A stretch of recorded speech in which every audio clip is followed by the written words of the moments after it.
Selamat pagi para sahabat Dhamma dimanapun Anda berada.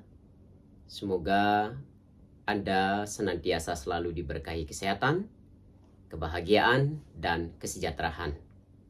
Selamat datang di Wudiko Channel Namo Buddhaya. Melalui Wudiko Channel ini saya akan menyampaikan kisah-kisah inspiratif yang tentunya saya akan kutip atau saya ambil dari Tripitaka, baik itu kisah-kisah inspiratif melalui Winaya Pitaka, Sutta Pitaka, ataupun Abhidhamma Pitaka. Tentunya apa nanti yang akan saya ceritakan, apa yang nanti akan saya sampaikan, para sahabat Dhamma sebelumnya mungkin pernah mendengar ataupun membacanya. Namun alangkah baiknya cerita-cerita inspiratif ini kita ulang kembali untuk mengingatkan kita kembali, untuk merefreshing memori kita supaya apa mungkin yang sudah lama kita baca terlupakan bisa membangkitkan memori ingatan kita untuk mengingat kembali kisah-kisah inspiratif di dalam Tripitaka tersebut.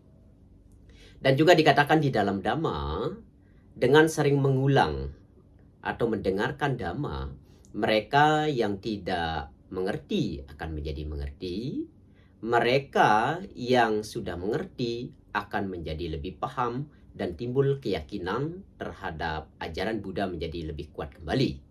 Jadi untuk itu tidak ada salahnya jika kisah-kisah inspiratif kita ulang kembali melalui Wudiko Channel ini.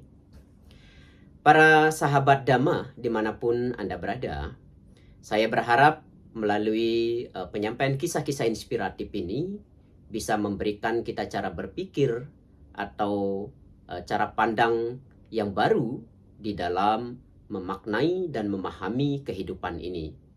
Karena kisah-kisah inspiratif yang saya sampaikan ini itu tidak terlepas dari apa yang disampaikan oleh Buddha Gautama sendiri, baik cerita-cerita ini disampaikan Buddha kepada para biku maupun para umat rumah tangga pada waktu itu.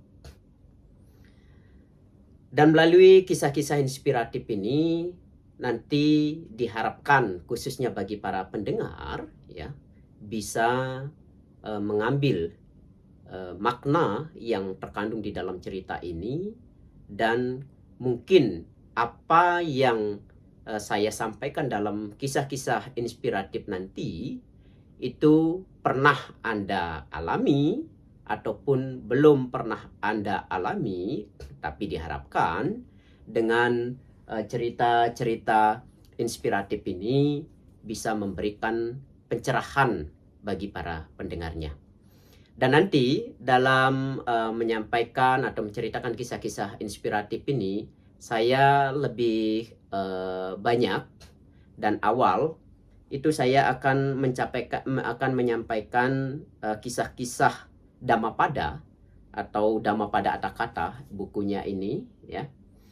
Mungkin cerita-cerita Dhammapada Atthakatha ini banyak versi bukunya ya. Namun saya mengambil cerita atau kisah-kisah Dhammapada ini saya ambil dari buku ini, penerbitnya yaitu Samwara, tim penerbit Bodhi Buddhist Center Indonesia, Medan ya. Nih, Anda nanti kalau ada punya bukunya di rumah, Anda juga bisa membacanya sendiri ya. Namun di sini ya saya berharap melalui cerita-cerita inspiratif ini bisa memberikan kita semangat baru ya di dalam memahami ajaran Buddha itu sendiri ya. Karena banyak juga orang lebih senang mendengarkan cerita ketimbang membaca sendiri. Maka saya berharap melalui penyampaian cerita-cerita nanti yang akan saya sampaikan ini, khususnya bagi para sahabat Dhamma yang senang dengan cerita-cerita, bisa mengikuti terus Wudiko Channel ini ya. Semoga nanti setelah mendengarkan cerita-cerita inspiratif yang saya sampaikan, yang saya ambil dari kisah-kisah Dhammapada Atthakatha ini, yang buku ini, bisa memberikan pencerahan bagi Anda. Baiklah para sahabat Dhamma dimanapun Anda berada, ya. Di sini saya akan menyampaikan kisah pertama di dalam Sair Dhamma pada Atakata ini, yaitu di bab satunya, yaitu sair-sair kembar atau sering kita dengar dengan sebutan Yamaka Waga. Di mana di dalam sair satu ini saya akan menyampaikan kisah seorang biku yang bernama Cakup Palatera.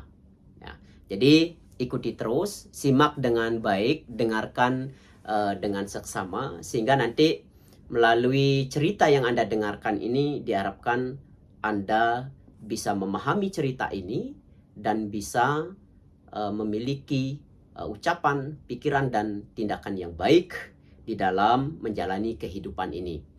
Karena kisah-kisah yang disampaikan dalam cerita Dhamma pada Atakata ini adalah fakta-fakta kehidupan yang pernah dilakukan oleh seseorang, apa yang pernah dilakukan pada kehidupan sebelumnya, kemudian mengakibatkan akibat atau karma baik atau buruk dalam kehidupan ini. Jadi diharapkan kepada para sahabat Dhamma dimanapun Anda berada untuk senantiasa dengan cermat, ya, dengan penuh seriusan untuk mendengarkan cerita atau kisah-kisah inspiratif ini. Kita langsung ke ceritanya, ya. Saya akan membacakan kisah atau cerita di dalam Sair Dhamma pada ini. Sair 1 yaitu kisah Cakup Palatera. Nah, suatu hari Cakup Palatera ini berkunjung ke Wihara Jetawana untuk melakukan penghormatan kepada Sang Buddha. Malamnya, saat melakukan meditasi jalan kaki, Sang Tera tanpa sengaja, yaitu menginjak banyak serangga, sehingga mengakibatkan serangga-serangga tersebut mati. Keesokan harinya, pagi-pagi sekali, serombongan biku yang mendengar kedatangan Sang Tera bermaksud untuk mengunjunginya. Di tengah perjalanan atau di tengah jalan, di dekat Sang Tera menginap, ya, di dekat Sang Tera menginap atau Cakup Palatera ini menginap, mereka, ini rombongan para biku yang ingin berkunjung tadi, melihat banyak serangga yang mati. Banyak serangga yang mati. Kemudian ada yang berpikir, mengapa banyak serangga yang mati di sini? Celetuk dari salah seorang biku. Terus kemudian mereka juga ada yang mengatakan, jangan-jangan, celetuk juga dari sebagian biku. Jangan-jangan apa? Sergah dari beberapa biku. Jangan-jangan perbuatan ini dilakukan Sang Tera. Jawab dari beberapa biku. Kok bisa begitu? Ditimpali juga dari beberapa biku yang lainnya. Begini, sebelum Sang Tera berdiam di sini, di tempat ini, tidak ada kejadian seperti ini. Maksudnya tidak ada banyak serangga yang mati di tempat tersebut. Mungkin sebagian biku berpikir demikian, mungkin Sang Tera terganggu oleh serangga-serangga itu, karena jengkel ia membunuhnya. Kemudian mereka beranggapan itu berarti ia melanggar winaya. Maka perlu dilaporkan kepada Sang Buddha, seru beberapa biku. Benar, mari kita laporkan kepada Sang Buddha bahwa Cakup Palatera telah melanggar winaya, timpal sebagian besar dari biku tersebut. Nah, alih-alih mengunjungi Sang Tera, para biku itu berubah haluan, berbondong-bondong menghadap Sang Buddha untuk melaporkan temuan mereka bahwa Cakup Palatera melanggar winaya. Mendengar laporan para biku, Sang Buddha lalu bertanya, "Para Bante, apakah kalian telah melihat Caku Palatera melanggar winaya?" "Tidak, Bante," jawab mereka serempak. Kemudian Sang Buddha menjawab, "Kalian tidak melihatnya. Demikian pula Caku Palatera juga tidak melihat serangga-serangga itu. Karena matanya buta. Selain itu, Caku Palatera mencapai kesucian arahat." Ya, Caku Palatera adalah orang yang sudah mencapai kesucian arahat. Ia telah tidak mempunyai kehendak untuk membunuh. Ini jawab Sang Buddha.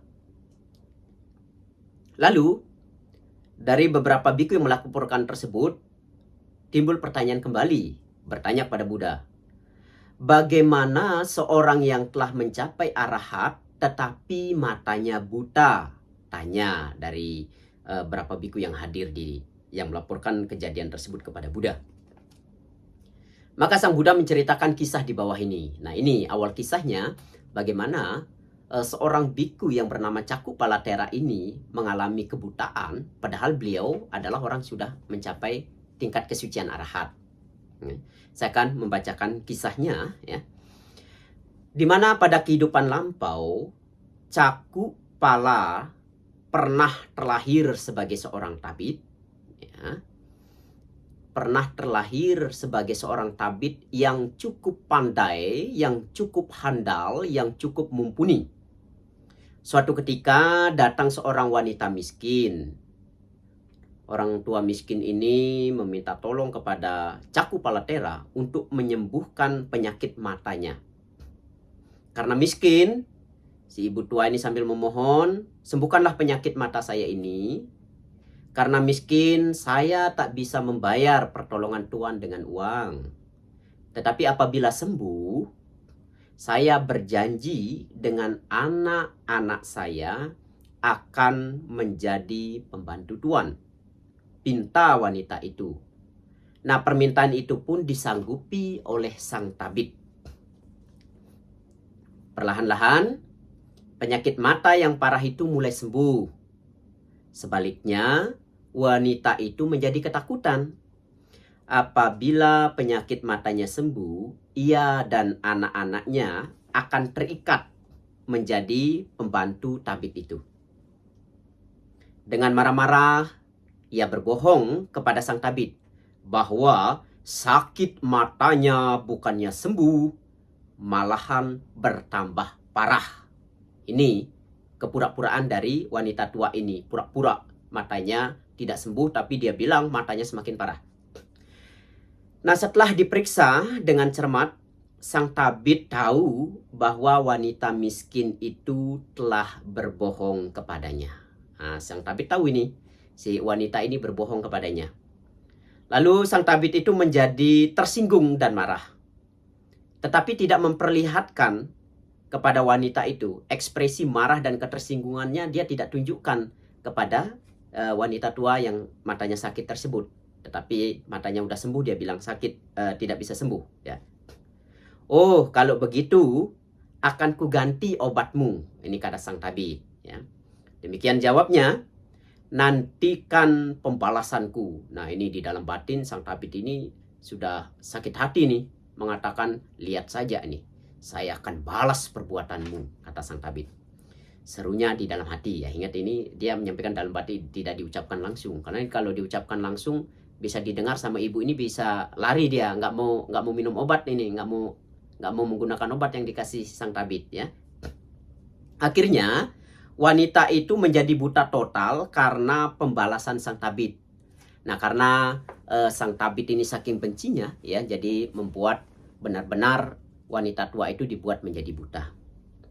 Nah, sebagai akibat dari perbuatan jahatnya, tabib itu telah kehilangan penglihatannya pada banyak kehidupan sebelumnya. Buddha menjelaskan, Caku Palatera ini waktu lahir sebagai tabib waktu itu, dalam banyak kehidupan sebelumnya, karena akibat dia melakukan membuat mata orang menjadi buta, ia dalam berapa kelahiran menjadi buta. Bahkan dalam kehidupan Buddha ketika dia terlahir dan masuk menjadi biku yang bernama Caku Palatera ini, ya, udah Tera itu berarti udah 10, sudah kita tahu ya, udah 10 masa wasa, di atas 10 atau 10 masa wasa disebut Tera, ya. Bahkan ketika beliau menjadi biku pun beliau menjadi buta. Bahkan juga Caku Palatera walaupun beliau buta, ya, benar beliau juga sudah mencapai tingkat kesucian arahat. Nah, dimana setelah mengakhiri ceritanya, Sang Buddha membabarkan syair satu, ya, syair satu dalam kisah Dhammapada Atthakatha ini, yaitu pikiran adalah pelopor dari segala sesuatu. Pikiran adalah pemimpin. Pikiran adalah pembentuk. Bila seorang berbicara atau berbuat dengan pikiran jahat, maka penderitaan akan mengikutinya. Bagaikan roda pedati mengikuti langkah kaki lembu yang menariknya. Nah, pada saat khotbah Dhamma ini berakhir, di antara para biku yang hadir, ada yang terbuka mata batinnya dan mencapai tingkat kesucian arahat dengan mempunyai kemampuan batin analitis atau pandangan terang, pati sambida. Nah, para sahabat Dhamma yang terkasih, dari cerita tadi, ya, di mana menunjukkan bahwa satu perbuatan yang dilakukan, ya, baik itu perbuatan buruk atau baik, akan tetap menghasilkan akibat. Sebagai contoh, Caku Palatera ini padahal dalam kehidupan dia melakukan perbuatan itu dalam beberapa kehidupan yang lampau, membuat seorang pasien yang menjadi buta dan sengaja karena kebenciannya membuat pasiennya jadi buta. Bahkan dalam beberapa kelahiran, Caku Palatera ini pun, ya, sering mengalami atau mengakibatkan matanya buta. Jadi ini memberikan pesan moral kepada kita, para sahabat dimanapun berada. Maka mari kita berhati-hati di dalam berpikir, berucap, dan bertindak di dalam kehidupan ini. Karena akibat dari perbuatan itu akan selalu mengikutinya, ya. Seperti di dalam syair tadi, bagaikan roda pedati mengikuti langkah kaki lembu yang menariknya. Perbuatan yang kita lakukan akan senantiasa selalu mengikutinya, ya. Mari untuk itulah, mari kita senantiasa untuk bersikap waspada dan hati-hati di dalam kehidupan kita ini. Dengan mendengarkan dan setelah mendengarkan cerita inspiratif ini, diharapkan kita memiliki kemampuan diri di dalam berpikir, berucap, dan bertindak baik di dalam kehidupan ini. Nah, semoga kisah inspiratif dari syair pertama ini, ya, bisa memberikan pemahaman, bisa memberikan pencerahan bagi para sahabat Dhamma, sehingga kita akan lebih berhati-hati di dalam berpikir, berucap, dan bertindak di dalam kehidupan ini. Semoga semua makhluk hidup berbahagia. Namo Buddhaya.